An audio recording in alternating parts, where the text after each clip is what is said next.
Hello, everybody. Thank you for joining us today. We're just going to wait for a few more people to jump in before we get started. Again, thank you so much for spending this time with us to learn about the Loretto Heights project. Again, we'll just wait a couple more minutes for people to jump in and we'll get started.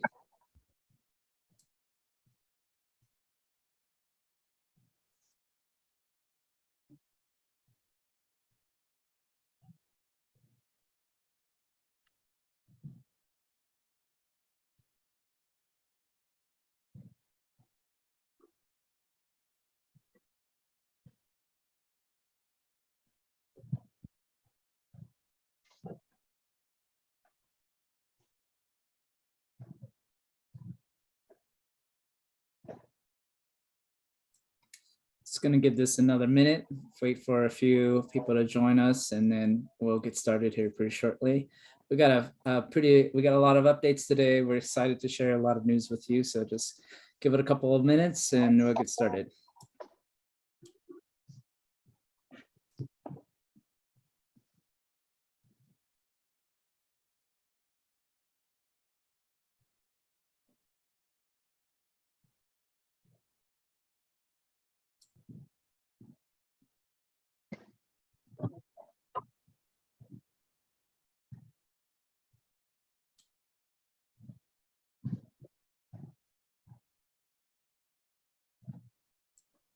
All right, I'm not seeing anybody else join us, but let's go ahead and get started. If there's someone that jumps in a little bit later, we'll catch up with them. So hello, everybody. Thank you so much for joining us today for our June community meeting. It was actually really great to see a handful of you at the Pancratia Hall grand opening. It was really rewarding to see the community come together to celebrate such an amazing milestone in the Loretto Heights project. So it was really awesome to see everybody there.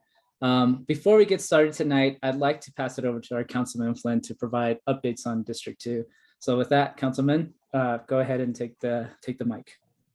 Thank you, Jasper. I'm not going to take a whole lot of time. I just want to make note of one thing you just mentioned, which was the opening of Pancratia Hall. Earlier, we had a really good turnout there. I was very surprised at the turnout to see all the folks who did show up. It was really cool. And then to open up the building. And then we did a tour for Urban Land Institute chapter and some of their folks, Jim, I think that was a couple of weeks after that. And I also want to thank Mark Najarian, who is here in the meeting from Denver Arts and Venues. Mark and Ginger White, who's the executive director of Arts and Venues, came down and gave a presentation to about, about 25, 30 people at the Bear Valley Library on the plans for reopening the theater and some really exciting plans that, let's keep our fingers crossed for the Arts and Venues to look at the library building and doing some other community, some visual arts as well as performing arts in a cultural center adjoining the theater. That would really make this, this will be the place to be in Southwest Denver.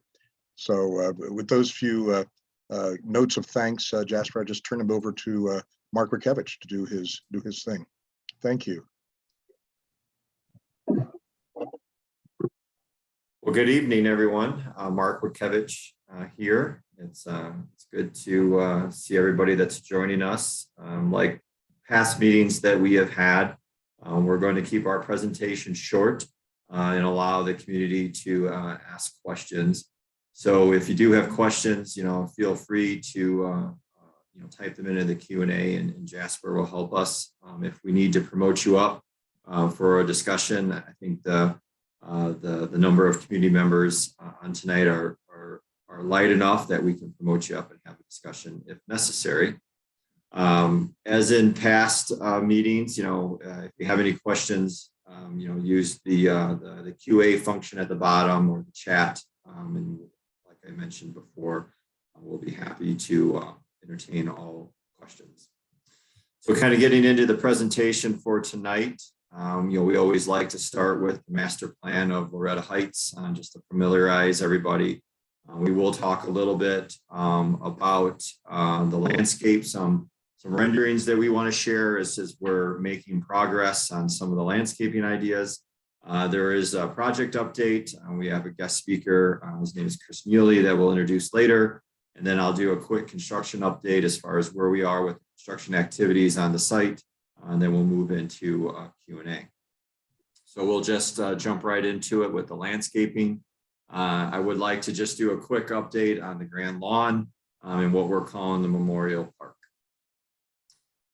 Just as a reference for those that are unfamiliar with what we're referring to as the Grand Lawn, I think everyone does know the Grand Lawn is the area right in front of the administration building. And then we also have the Memorial Park, which is being replaced with where the cemetery is today. So here's an image that we want to share. The one thing that I want to point out, and I will go back to this, the site plan, is that the Grand Lawn from a perspective standpoint is 100 feet wide. So as you're looking at this perspective here, I think because of the angle, it may appear that the Grand Lawn is a little bit more narrower than you remember, but it is indeed 100 feet wide. And what we're showing you on either side of the Grand Lawn are the activities that will take place. On the right-hand side would be the housing project that Chris Muley is going to talk about here in a little bit. And then on the left-hand side is a mixed-use project. Both of these projects are intended to have the activation on the ground level, and then the ability to walk all the way up to the administration building and see the administration building from Federal Avenue. So we're pretty excited about how some of these images are coming together and the activities that we're going to be able to have out there on the Grand Lawn. Next, I just wanted to quickly talk to you about the Memorial Park. The Memorial Park, this is an image that we shared with you at the last community meeting, whereas we're taking the concept from the chapel with these arches that are inside of the chapel and placing them inside of the fenced-in area, so to speak, and making a trellis out of them. So this is what we showed you before. This next image is a rendering, which would show what those trellises would look like. And then it shows the wood benches that we talked about before, and then the pavers where these people are standing, and then keeping that black wrought iron fence. Something that was pointed out to me is that this fence does look different than the fence that's out there today. That is simply because this rendering did not capture the exact image of the fence that's out there today. We are very much intending to use the fence, in fact, even the gate that's out there today.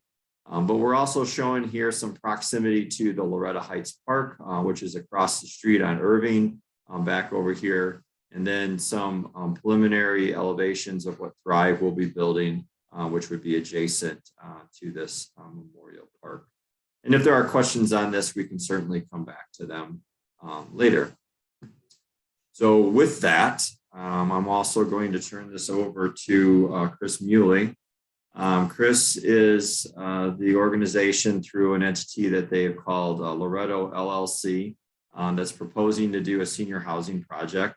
That senior housing project will be somewhere between 104 and 139 units, and Chris will talk a little bit more about that, as well as the 15,000 square feet of commercial / retail space that they're planning to have on that first floor, which will help us to activate that Grand Lawn. I do know Chris has a number of questions that he wants to ask the community, and he's going to be seeking your help. So with that, I'll turn it over to Chris, and he can walk us through this page and then the following pages. So Chris, just let me know when you want us to turn the page. Sure. Thank you, Mark. I appreciate it. The entity that we purchased is the Loretto LLC. That's what we purchased the land under, as Mark mentioned, back in March. But the parent entity is called Urban Inc. And Urban Inc. has been developing affordable, market rate, commercial space in Denver for 40 plus years. In fact, the wife of one of our partners, Steve Strayberg, his wife Kay, attended Loretto Heights College and graduated from the college. So he has a special place. He and his family have a special place in their heart for this site, and we're really excited to be a part of it. We're really excited to be in the location that we are, where we're bordering the Grand Lawn, and I'm really impressed with the the schematic that Mark showed. I've tried to visualize it myself, and that helps put it in perspective. So I appreciate that.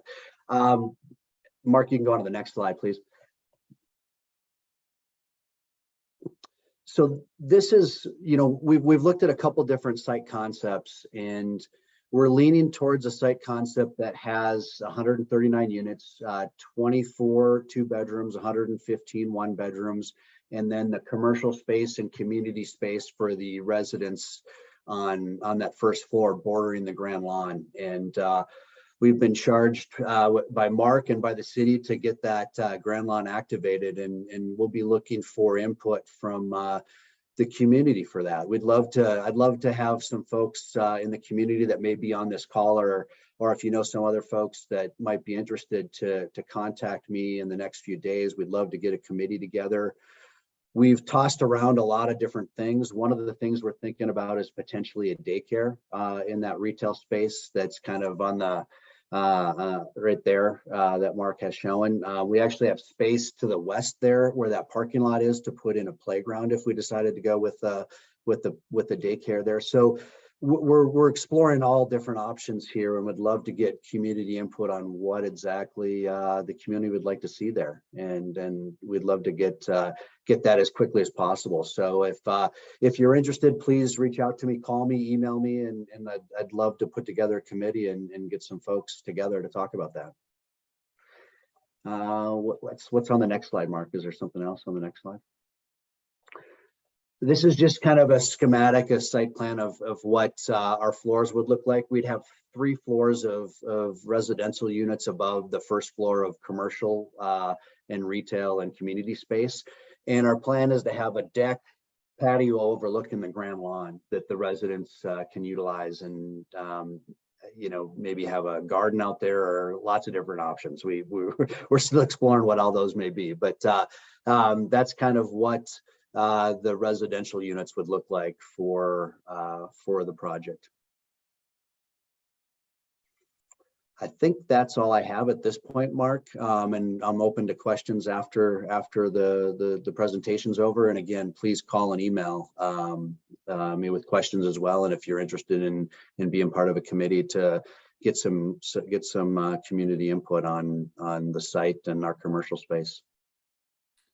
Chris, are you also looking for input on the actual seniors in the community that would be interested in living here? Yes, good point, Mark. Yeah, we are. We would love to talk to some of the folks that maybe are in the community that would be interested in moving into this site. So if someone's on the call that fits that description, or if someone knows someone on that they could get in touch with me, that'd be great.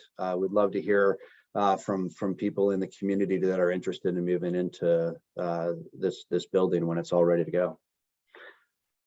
We just a little update on where we're at. We'll be submitting to CHAFA for low-income housing tax credit in early August, and our plan is to have all the units be affordable at least 60% of area median income, and hopefully we'll be able to do a deeper dive and do some at 30% of area median income, 40% of area median income. We're just working through all the numbers and the modeling on that. So. Yeah, and for those that aren't familiar with some of the terminology that Chris is using, think of exactly what Pancratia Hall is, as an affordable housing project. Very similar vein. The two differences is that Pancratia Hall is a historic building that was renovated, whereas what Chris is proposing with his team is a new construction. The other difference would be is Jim Hartman and his team were focusing on families, whereas Chris and his team will be focusing on seniors. In fact, what exactly does that mean, Chris, when we say seniors? Is that age restricted? It's age restricted at 55 plus, yes. I almost make the cut. Okay, so with that, there might be questions. So Chris, do you mind hanging out for a little bit? Absolutely. All right, thank you. So real quickly, I just want to do a quick walkthrough on where we are with the construction activities out there. We've seen this map before. it is a little bit of an eye chart, so I'm going to orientate us here real quick, although I'm sure many of us are already familiar with it. Over on the right-hand side is where we would have Federal Boulevard. Over on the left-hand side is Irving, and then going down into Julian. In the center of the property, many of you were at the grand opening for Pancratia Hall. That is where my cursor is at, and then that parking lot in front of Pancratia Hall is now developed as well. And if you drive over to the property, you can actually drive on the site now. You can come in off of Bates, and then you can turn down Max de Julian, and then you can go over to Francis Walsh, over to the parking lot of Pancratia. Those are the roads that are completed today. We have also completed probably about 95% of the mass grading. That's where you see the big yellow trucks moving around, moving the dirt. We had to move quite a bit of dirt from one side over to the other side. Much of that work is completed today, so that's good. The other major accomplishment that has been completed this spring, you may have noticed some very large pipe over on the west side of the property, about where my cursor is here, and then going up towards Irving Street in that direction. That was actually Denver Water out there. They were replacing the pipe. It's a 60-inch pipe that was a main feed going down to Chatfield. That pipe was nearly 100 years old, and they were very gracious and came out and did a replacement while we were doing our construction, so we wouldn't have to tear this up again in the future, because it was slated for replacement anyways in the next few years. So that work is done. If you drive past the site and you look down Bates, you'll notice that we recently in the past few weeks have curb that has been installed going towards the west. That curb work is from where my cursor is here, makes the turn, and just I think it was yesterday, they put the curb in on what we were calling Road H over here that pokes into Irving Street. So that's the first step in getting the roads done. After the curb work, next will come paving, but we still have curb work that will happen on what we're calling this loop road at the top. And then we've got curb work that will come down to this point here at the bottom. And then we'll have an asphalt crew out there to start doing some paving work, probably in the next, 2 to 3 weeks or so. I can tell you that probably about 90% of the utility work underground is completed as well. When we talk about utility work underground, that's our water lines, that's our sewer, storm sewer, that's our sanitary sewer. Generally speaking, most of it follows the road patterns that are out there. We have a majority of that done. Some of the new infrastructure work that you're seeing is we're putting things called curb stops in. Those are the water meter turnoff valves that are going outside of the right of way of the road into homes and different businesses. So we're making very good progress out there. And we really appreciate, everybody working with us. I know there has been some dust, and we apologize. There's been a little bit of dirt that's gotten onto Irving, and we've done our best. Speaking of Irving Road, many of you have probably noticed that Irving was closed, over the past month from time to time. And we do apologize. There were a couple of residents that we actually had to shut the water off for a short period of time one day. But the purpose of all of that is we had to tie into a water line that was in Irving Street, inside of Irving Street, and install some valves, and then make some stubs that go into our property. So we are still working at it. I was driving by the site today. I did notice that they were doing a little bit of asphalt patching out there. I know it's not perfect, and I know that one hole was a little bumpy for a couple of days. So I apologize for that as well, but we are making really good progress, and we will be out of your way in Irving Street in the very near future.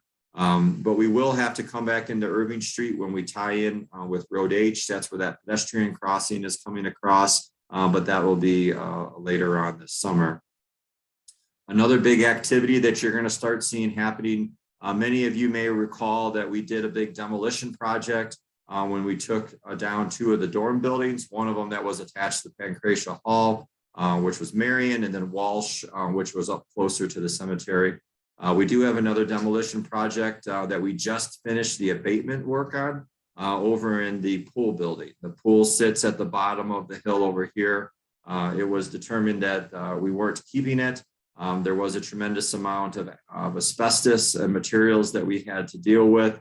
There's also a little side building that comes off of the steam plant that had even more asbestos type materials. All that asbestos work has been completed.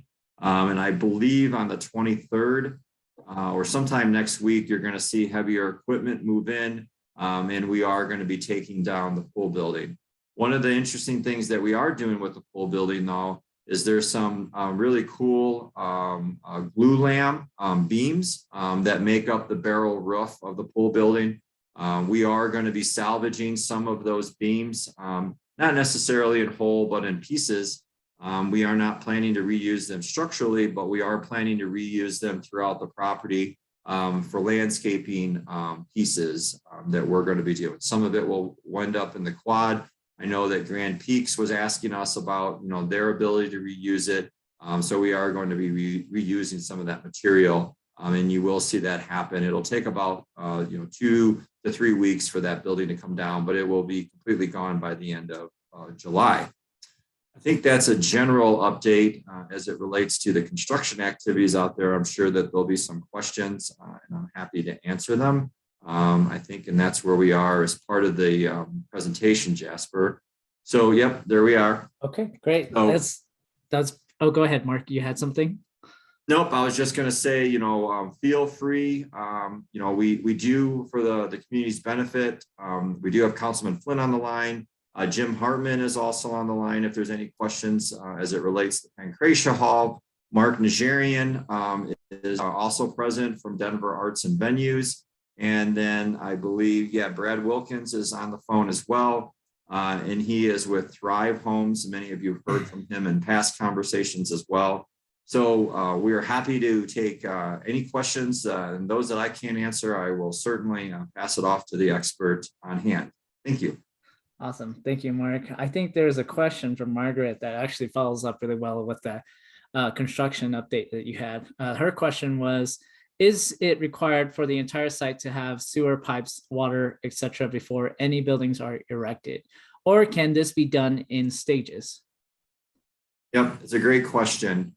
So I'll just flip back over to the construction site work plan. And we are, just because a majority of the utilities that we're putting in are actually underneath roads and city dedicated right away. And because of the circulation and for emergency vehicle purposes, we do need to get many of those roads completed. So I would say that probably, Jasper, about 80 to 90% of the utilities will probably be installed as we're starting the vertical construction. There are some areas, where the utilities will not be completed. That's like in areas down here at the southern end. And then the other things that won't be completed is as Thrive comes through and does all of their home building, they're actually going to be building alleyways. These will be public alleyways, but they will be building those alleyways as the homes are being completed. As those alleyways are built, they'll be tying into the main trunk lines and the right of way, and then extending those out into the area where the homes are. So it's kind of a mix of answers here. And Margaret, if I did not answer your question, please raise your hand and ask it a different way. Thank you. Joyce asked, will there be other opportunities to see the interior of Pancratia Hall? And then she noted that she was out of town for the open house. Jim, do you have any opportunities that residents could come in and kind of see that? Well, we don't have any organized tours that include apartments right now. We might in the future. A lot of our apartments are already occupied with families. Mm-hmm. So I think that the best thing, if somebody wants to just take a walk through the common spaces, the hallways primarily, they can just go over and to the southeast entry and press the call button, and DHA staff can let them in for a little bit and have a little walk around. It won't be as extensive as our grand opening for sure, but that would be the best thing in the short term. Okay, thank you, Jim. I got follow-up questions from Margaret. That's 2-3 questions in one. So let's just start breaking down and go from there. Pancratia Hall tenants, is it full or do some units still need to be leased? Jim? We are not full yet. We would love to have more folks come and apply. If you would like, I can give a phone number. I can actually put that in the chat, I guess, for the best number to call to live at Pancratia. Okay, perfect. And then the other question is, all the landscape using city water, or is some gray water or rainwater being used, like with low curbs catchment? Mark? Love that question. And it's one that's very near and dear to my heart. And actually dovetails into a conversation I was having earlier today. But nonetheless, it is our intent, as many of you know, we have the agricultural ditch line that terminates onto the Loretto Heights property. There is a pond that's right about where the cursor is here, and that ditch line comes across Road H and actually traverses through Loretto Park as well. We do own a significant number of shares on that Loretto Heights, on that ag ditch line. We do collect it in the pond. We are intending to irrigate all of our public open spaces as it relates to places like the quad, the grand lawn. There's this big water line easement. A lot of the right-of-way will be irrigated by that water as well. So yes, we very much believe in sustainability. We very much are intending to use the ag ditch line in order to irrigate. Now, what's really interesting about the Loretto Heights property and the water on it is not only do we have the ag ditch line, but we also uniquely own the groundwater underneath the property, which is very unique in the city of Denver. Generally speaking, in the city of Denver, when property is annexed in, one of the conditions of annexing it in is to deed over to Denver Water your water rights underneath the property. That didn't happen here. So thank you, Sister Mary Nell and the rest of the sisters, for forethinking this out. And the reason why that's so important is that we're not planning on selling that water, but what we are planning to do is many of you have probably read in the news, because there's been a lot of press about it lately, as far as water and drought and how important of a resource that water is, to all of Colorado, and how conscious we need to be. And one of the concerns is that what happens in drought scenarios when you have these irrigated areas, in Denver water is, requiring irrigation limitations because of the drought. We're unique here at Loretto because we're able to tap into our groundwater at that point. We all know that groundwater is not renewable, but it's something that we can use sparingly, when we have conditions. So the plantings that we do put in, which are hopefully going to be very nice as far as it relates to grassy fields and areas, in the trees that we're going to be planting, that we always have a permanent irrigation source for them. So I think I answered that question. Awesome. Thank you, Mark. The other question for Margaret is, who is the contact for small businesses interested in locating in new retail space in the area? Yeah, great question too. So the beauty of that is you just met Chris tonight. So if there are small businesses that are interested, Chris is one of the projects that will be coming forward that will have retail space in. When we get a little bit further along, there'll be another announcement on the southern side of the Grand Lawn, which will have some retail components to it as well. We've talked in the past about the administration building having retail components. It's quite possible that there's going to be opportunities in Matchbuff as well. We are on the cusp of really making a big push in announcing some of these spaces. Chris just happens to be the first one. But in the meantime, feel free to reach out to Chris. Feel free to reach out to me. I know I've gotten many phone calls in the past. We are keeping a list of interested businesses. The businesses that we're most interested in, and I think Chris would echo this, is that we're looking for local businesses. We're looking for businesses, that have already are part of the community or want to expand into the community. But those that, people within the community actually want. I don't think, that we have any interest in talking to like a national cell phone store. Not that there's anything wrong with a cell phone store, but it's not the ambiance that we're necessarily looking at. And to echo one thing that Chris said and to punctuate it, is that we did hear during our community meeting, the importance of daycare. We are trying to find a proper home for daycare, within the Loretto Heights campus. Chris has a really interesting opportunity because of that area that was labeled as parking on the west side that could be converted into a outdoor play area for a daycare facility. I think there's also something, Chris, if you don't mind me saying, as far as the senior housing component, I think there's a lot of symmetry between having a seniors and the toddlers together. I think they work well with each other. And Chris, maybe you might want to expand on that. Absolutely, Mark. We actually had a discussion with the group today that is interested in helping us with potentially get into daycare on the site, and they were excited about that component, as well as having the seniors there with the daycare and the opportunities that provides, and just the energy that provides, I think, to the senior population of the building. But again, it's not something we're married to, and we definitely want to get some community input on what other space businesses could go into that space as well. So Thank you, Chris. I did put Chris's information in the chat. If you wanted to contact him directly, feel free to just copy it there, and feel free to email and call him if you need to. I have two questions from the same member.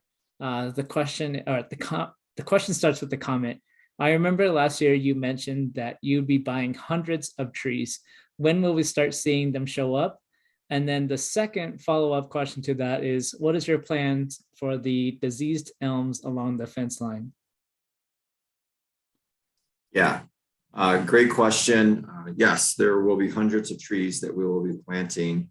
Right off the bat, all of the roads that you see that are publicly dedicated roads, the city forester does require that we have trees lining the streets within the right-of-way.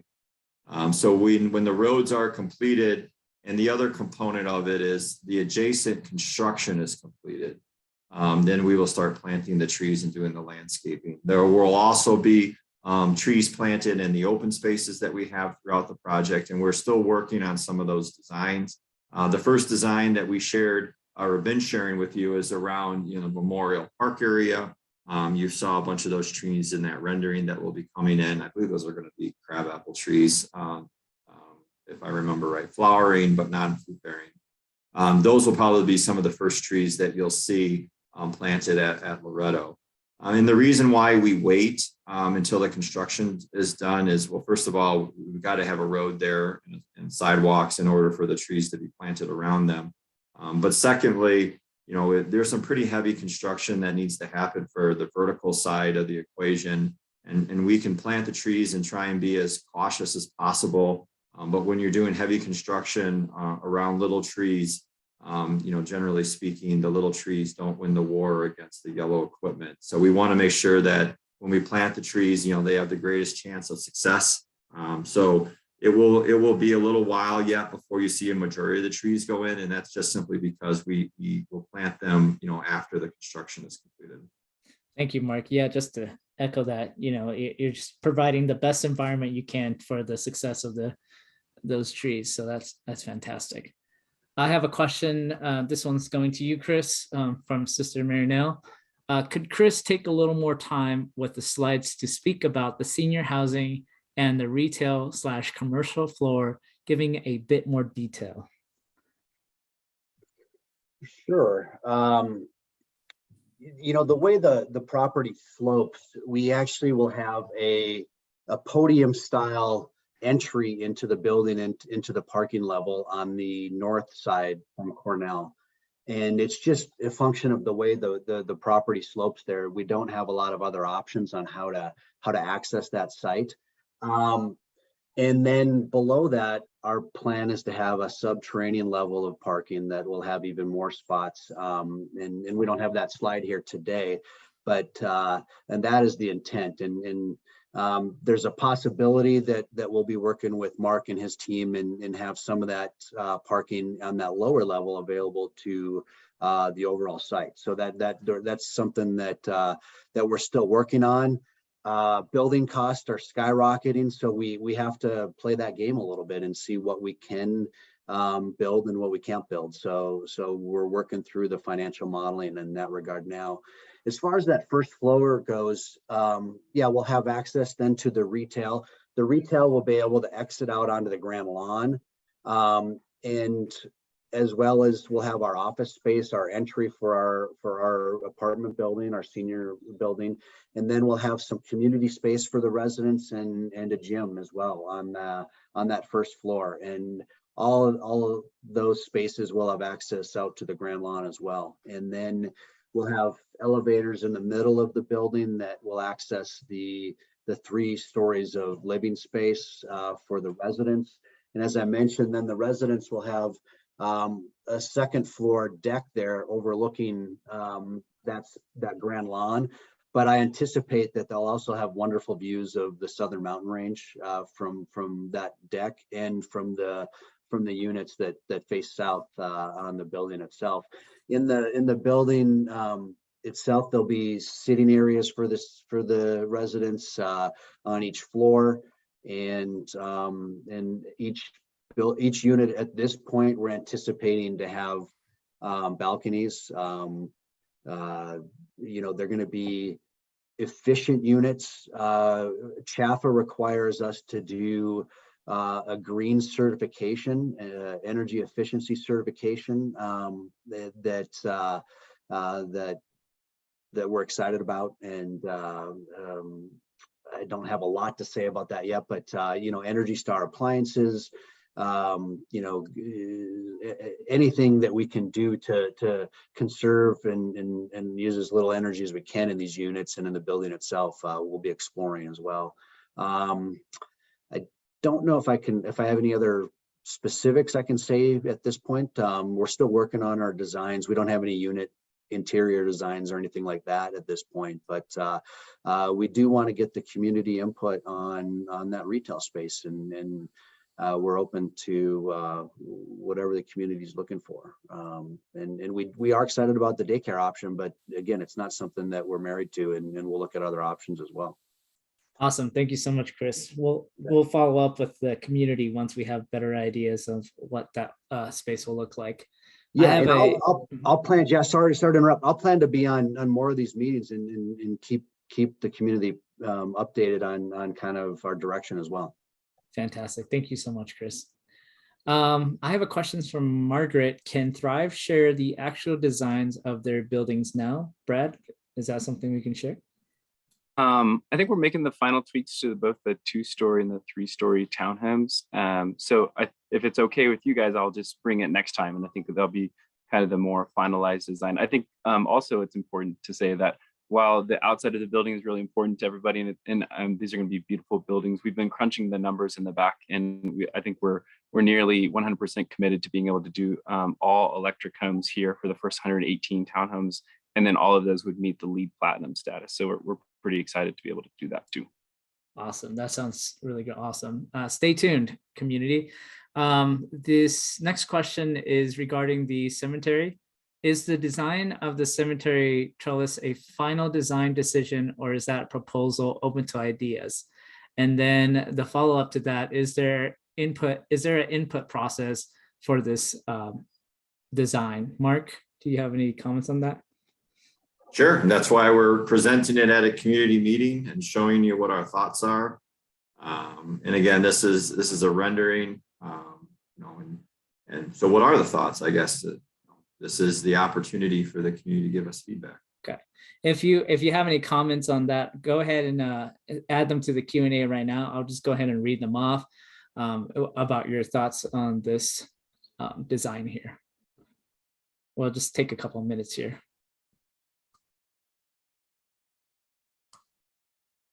Okay. Well, I'm not seeing any answers, so we'll move on, but we'll come back to this. So if there's any comments on and or feedback to this design, please just put it in the Q&A, and I'll go ahead and just read them off as they come live. And Jasper, on that note, if community members have thoughts and they just want to email them to me, that's fine too. I mean, I think at this point, I'll put my email in the chat, but by this point, I think everyone has seen it. Just Mark W at westsideinv.com. If you have thoughts, we are certainly not 100% married to this. This is something that I like a lot. I like the concept of remembering back to the chapel. The idea here, in fact, is Caitlin somewhere. Can you promote her up from the audience? Yes. Sorry, Caitlin, I'm going to put you on the spot. Caitlin Bernal. Yeah. Okay, perfect. All right, Caitlin, you have the floor. You out there, Caitlin? Yes, can you guys hear me? Yeah. So you kind of want to walk the audience through, the design intent here. Yeah, so the intent of those trellis is really to kind of take the shape of both the chapel, but also kind of incorporate the educational component. And so it's a little hard to see from this image, but we do intend on there being some benches kind of set up like a classroom setting. Exactly. So kind of going back to both the chapel, but also the education. So then we really want the space within the fence to be pretty quiet and peaceful, where really, I guess, all of the spaces outside of the cemetery, but especially the area within the fence, and then having a little bit maybe more conversation spaces and places for people to hang out outside of the fence in this little courtyard that you see in the foreground. Thank you, Caitlin. I had some suggestions from the community. Margaret says, it's great, but inside the fence would be good to have wildflowers, creeping time, and more than fescue.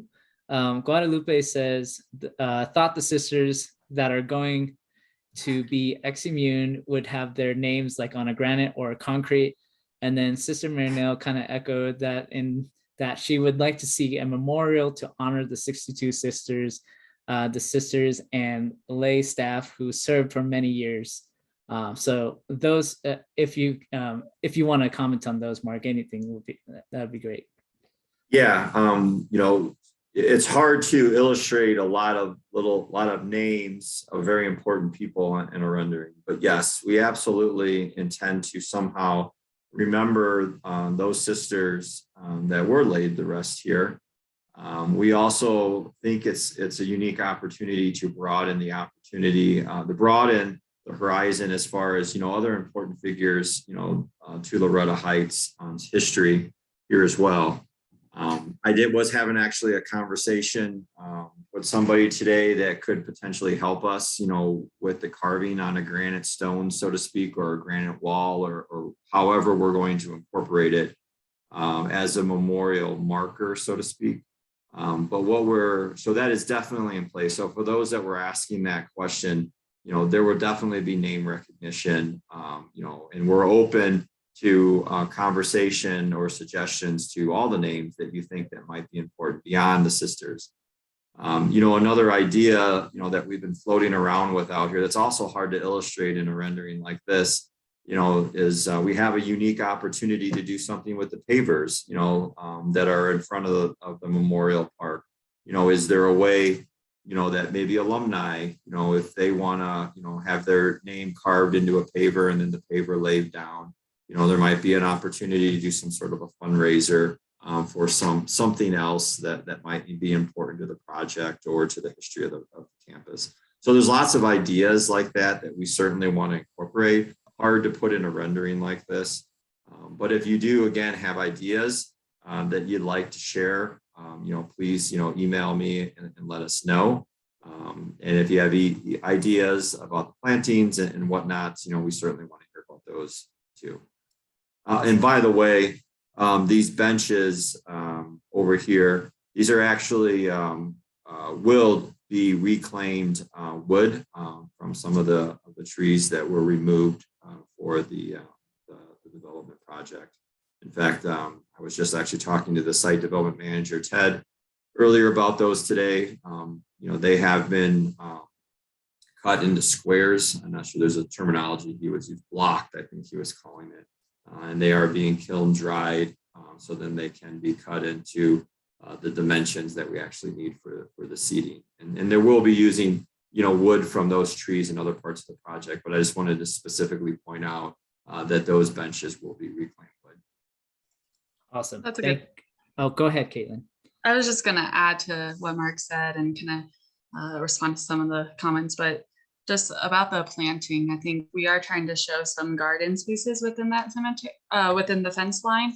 And so, especially around the trellis, so that things do crawl up there. And I think the size of that is definitely flexible, and what plants go in that would be great. But one thing I wanted to point out is that actually from one of our last community meetings, the idea of a labyrinth walking path kind of was brought up. And so that's something we've incorporated, and you kind of see with the white line zigzagging through the turf as something that is maybe a little bit more meditative, and something that was brought to our attention from this kind of forum. So we'd love to hear ideas. Really cool stuff. I have a question regarding the road networks. May we discuss a name for Road H, and then the suggestions for Earlbach Road or Carty Drive? And Councilman Flynn, sorry, you have your hand up. Go ahead. Yeah, I saw that question coming up, Mark, if it's okay. Like, can I take that? Sister Marinell, we have already named all the streets, and Road H carries the name of West Francis Walsh Place. It's an extension basically of Francis Walsh Drive that goes on the north side of Pancratia Hall. I was surprised that the city allowed us to call that anything but either Bates or Bethany, because my discussions with the city surveyor, Sister Marinell, you may remember this, was that any street that exited the campus and touched the existing grid would necessarily have to have the names of the Denver street grid. And on that latitude in the grid, that would either be Bates or Bethany. But when the plat came back from Public Works, not only did Road H carry the name Francis Walsh Place, but we have Loretto Way coming out down there at where the bend is, where Irving turns into Julian, and May Stanton Drive down at the lower end. And so the only Denver street grid names that exist now will be on the federal side. Bates, there's a Cornell that's internal to the campus that doesn't go out to federal. And then of course, the existing Dartmouth. So that, I think that was just a major concession on their part, victory from our standpoint, to do those legacy names. But Road H does have a name already on the plat, and it is on the subdivision plat, and it is West Francis Walsh Place. Yeah, for future meetings, that's a good point, Councilman, and thank you. I forget who asked the question, but I should update our map instead of calling it Road A, Road C, Road D, E, H, so on. They all do have names. From a construction standpoint, we've been calling them these roads, and my construction team knows them as these roads.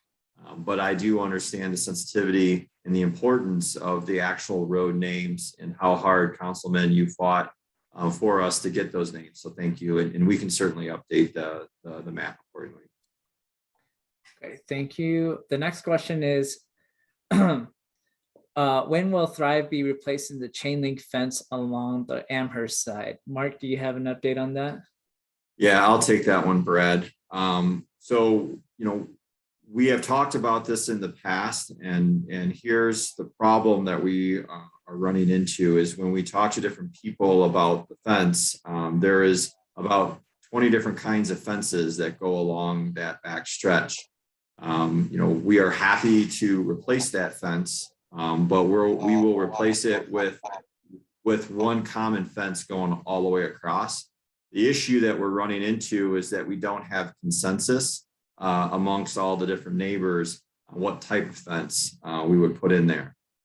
So what we're asking for is for some community help as it relates to that fence. We need somebody to help us organize and make a decision that everybody has bought into as far as which fence, if it's a chain link fence or some sort of a split rail fence or whatnot. That's the struggle that we have right now, Jasper, is that it's not one contiguous fence that's the same all the way across. Perfect. Thank you. The next question is regarding community input for Memorial Park. When will that be acceptable? And the answer to that, I think, is now. So submit your input now. The next question is regarding retail. Will there be a grocery store such as a natural grocers? Do we have an idea on what that looks like yet, Mark? We do. And we tried very hard to get a grocer on this site.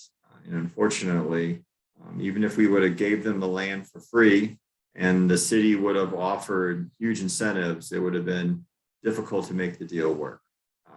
And because of that, we decided that it was an opportunity that we could not get to the finish line on. I do not believe there will be a grocer of national recognition on the site. Now, that's not to say that there couldn't be a little market somewhere in one of these retail spots. But as far as the grocer that we have been talking about in the past, I do not believe we'll be able to deliver that. Thank you. I have another question. I believe this one will be more for Chris. What will be the approximate square footage of the senior units? Is there an exercise or clubhouse facility planned? And I know, Chris, this is you're still probably very early on in your process to not know these, but feel free to comment on that. Sure. Yeah, I just went to our site plan that has a little more detail. The 1-bedrooms are around 600 to 620 square feet approximately, and the 2-bedrooms are 840 to 930 square feet, it looks like. That's still a work in progress, but yeah, we're not intended to have small units out there. They're going to be nice size units. And yes, on that main floor, if we have 139 seniors there, we do want to have a nice community space. We want to have a nice exercise room available for them as well. So those are both planned as well. Okay, perfect. Thanks, Bonnie, for your question. Mark Nigerian, if you're out there, do you have any progress regarding the library? Thank you, Jasper. Yes, I'm out here. And thank you, Sister Marinelle, for the question. We presented a few weeks back, as Councilman Flynn mentioned, on the at Bear Valley Library, and we did talk about the library, the Mae Bonfils Stanton Library on the campus is something that Arts and Venues is interested in procuring. I have to be careful about not sounding too excited about it, because then the price maybe would go up. But no, we've been in conversations with Westside actually for a number of months, that in an ideal world, the two buildings would stay together as a unit. The breezeway that connects the two is, it's a wonderful space that shows that they want to be treated as a unit. So it would not remain a library. If Arts and Venues procured the space, it would become a cultural center, and we'd be able to program a variety of things in that space. As you all probably know, the bond vote was for the theater, and even the 30 million is not enough to do the theater and the parking garage. We're estimating in the ballpark of 50 million is needed for the theater and parking garage. So we're doing a fundraising campaign just to do the base level project of the theater and the parking garage. So what does that mean for the library? We are evaluating what are some of the funding opportunities, partners that would maybe want to collaborate with Arts and Venues and Westside to make that happen. The only progress announcement I can make is that we are planning to have the RFP, the request for proposals for the architects to hit the street sometime after the 4th of July. And the reason why that's taken quite a long time just to get to that point is it's no small task, right? This is a design effort that's going to be $3 to $5 million just for the architecture team and sub-consultants to design out all of the space. So yes, we are city. I think I've mentioned this before. It's unfortunate that it takes a while. It's been over 6 months since the bond vote, and we're just happy that our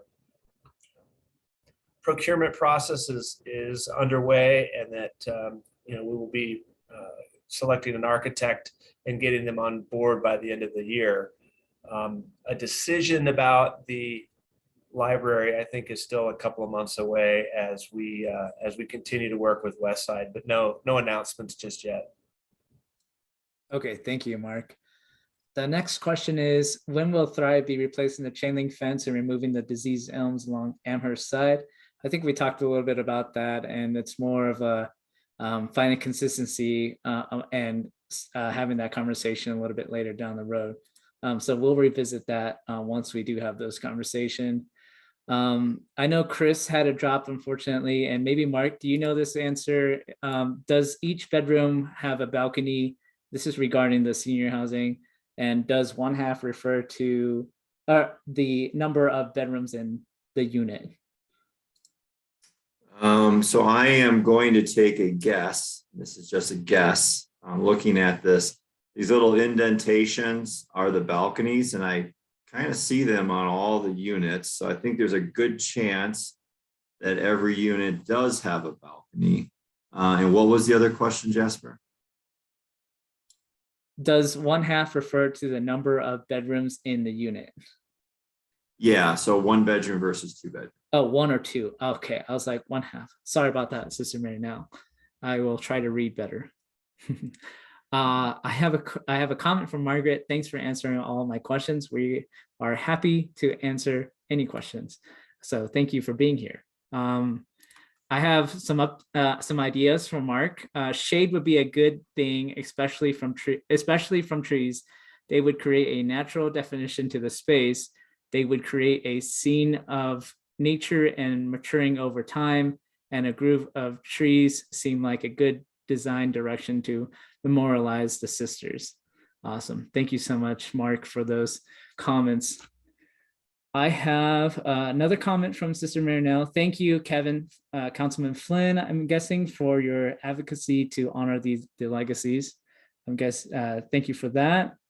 And then another question is there still a plan to have a dining hall in the administration building? Mark, is that something that we've planned, or? Yeah, so the administration building is one of the last pieces to this puzzle, is the actual uses. And the reason why it's last is actually very intentional. It is a very complicated building just because of its age.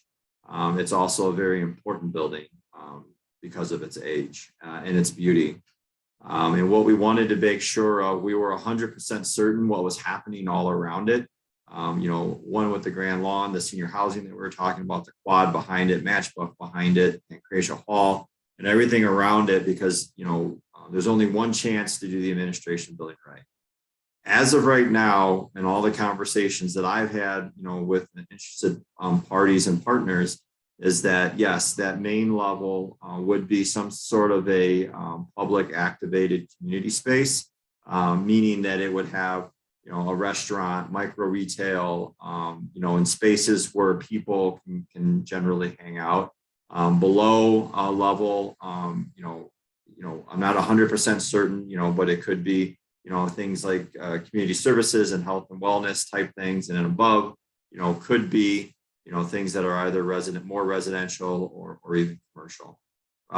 We are not married to anything yet, but I am pushing very hard that the administration building, whatever its final use is that main tile hall floor somehow is very public.